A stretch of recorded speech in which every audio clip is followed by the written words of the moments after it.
分手之後，麥兜以為時間會幫佢慢慢淡忘默默，但現實係佢冇一日唔諗起佢。直到有一日喺地鐵站，佢終於再見到默默啦。嗰陣時喺中環站，繁忙時間，好多人。麥兜喺佢個樓梯係向下行嘅，所以低頭望緊。突然間，對面向上行嘅樓梯就令佢愕咗呆，因為佢見到默默。一瞬間，佢哋四目交投，只係得個0.5秒。地鐵站人流太快，咁所以佢哋逼住向前行，一個逼住向下行。兩個人冇講任何嘢，連表情都反應唔切，就已經俾人潮推開咗啦。各自行唔同嘅方向。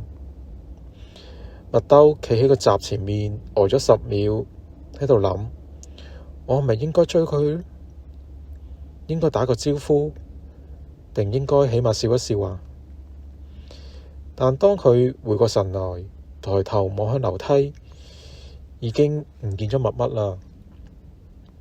嗰晚，麥兜就攤喺床上面玩緊 WhatsApp，開住默默嘅對話框，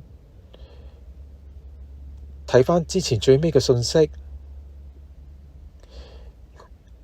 佢本來想打今日見到你啊，但係後尾都刪除咗。